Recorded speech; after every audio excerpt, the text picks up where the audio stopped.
up, guys? Back with Commands of Christ, and we're doing a combo deal today. It's go the second mile and love your enemies. And one of the interesting parts about this, I looked at them yesterday and I saw what they were. And I'm always compelled to see, how Satan is going to come in and test me when I'm looking at these commands. And I knew it was going to get pretty thick when yesterday Miranda comes to me and says, what's up with this Exodus stuff? The God of the Old Testament, where he's like, eye for an eye, tooth for a tooth. Man, it just doesn't really seem like him. And yeah, for those of us that follow Jesus, it's a much different time than it was then. But you go back and you look at it from the beginning, there's a lot of things that transpired from the garden to that point. And if you look at it play by play, it makes a lot more sense. Trying to jump from Exodus to Jesus it's hard to do. The Torah and the commands of Christ are way different. But Jesus challenges us. Back then, I know we've talked about this before, but back then, Roman soldiers would have Jews carry their packs for them. I don't know how much these packs weighed, but 2 daggers, a sword, whatever else they're carrying. Some of those swords are like 40 pounds, 50 pounds. Maybe more than that. I'm not a blacksmith, but I know some of those people were smaller people. And for you to have to carry the bag of a soldier that's oppressing you is an insult. And Jesus told them to go the second mile, and he used that example because they would make them by law carry the bag for 1 mile. So he said, if somebody asks you, don't resist an evil person. If they ask you to go 1 mile, go 2 miles. Now, I looked at the commands this morning before I went to work, and I'm just thinking, I'm waiting for it.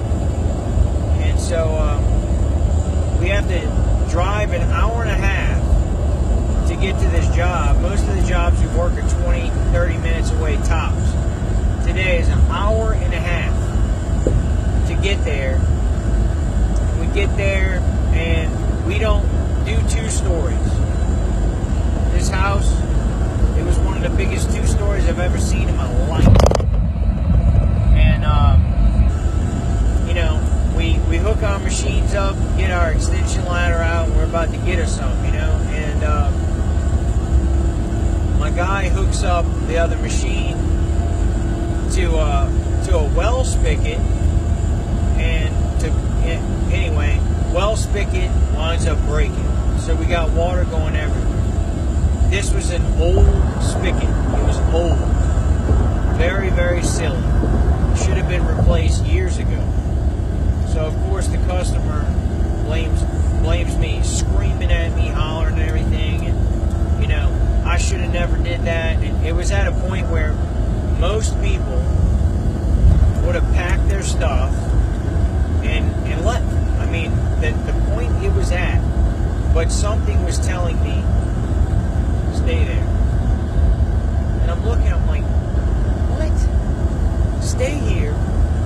A lady is yelling at me, blaming me for it. It's in front of the sound of it, she sounded like she was going to try to sue me anyway. So I might as well just go to my next job. But something told me to wait. And so I waited. And,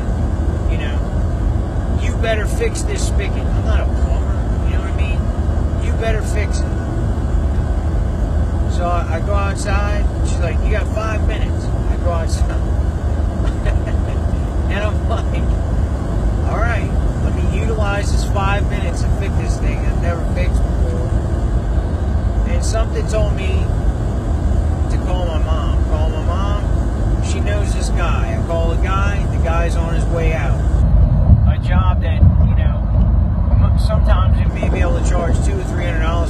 guy charged $80. I call a customer, she's staying inside, she's pissed. I call a customer and I tell her that, ma'am, I have a plumber on his way, I'll take care of it, don't you worry about it, it'll be better off than it was when we got started.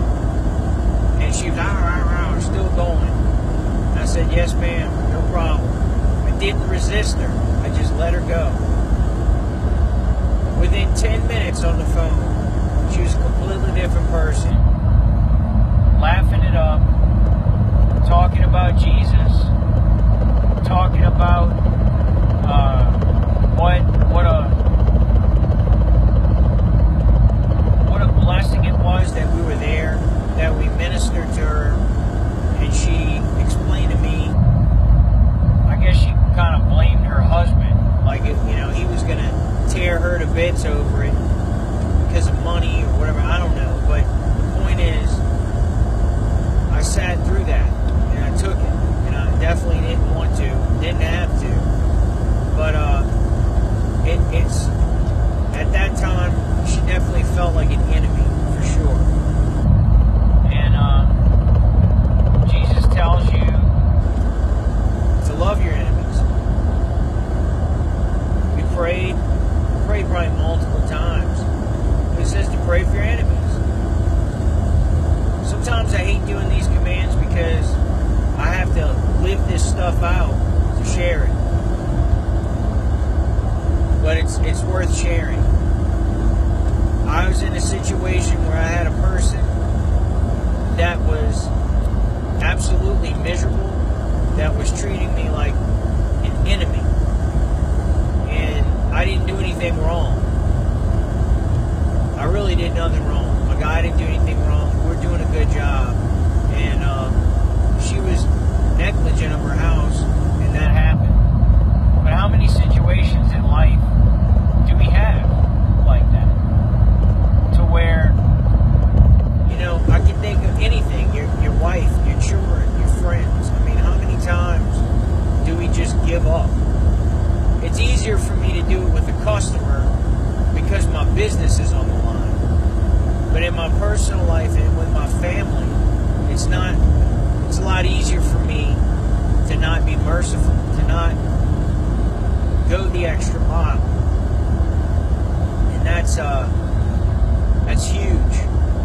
It's huge to Jesus, not just at our workplace, but it's huge to Him that we exercise that principle at home.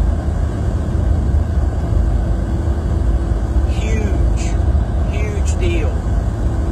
So, I left the scriptures in the link, Matthew chapter 5, around 38, I think, or 42. Read it. Look at it. Chew on it a little bit. This is something that's going to take a lot of practice. This isn't playing with a yo-yo here. This is like, it's not rollerblade. It's not skateboarding. It's not pulling your pants up. I mean, this is like everyday, in and out life. And Satan is going to whisper in the ears of people, and they will attack you maliciously, and a lot of time for no reason whatsoever. And Jesus challenges you to hold fast and wait. Regardless of what the circumstance is going to be, you got to stick through it, and you got to see the light at the end of the tunnel. Anyway, guys, y'all have a great day. It was good sharing with you, and we'll talk to y'all tomorrow.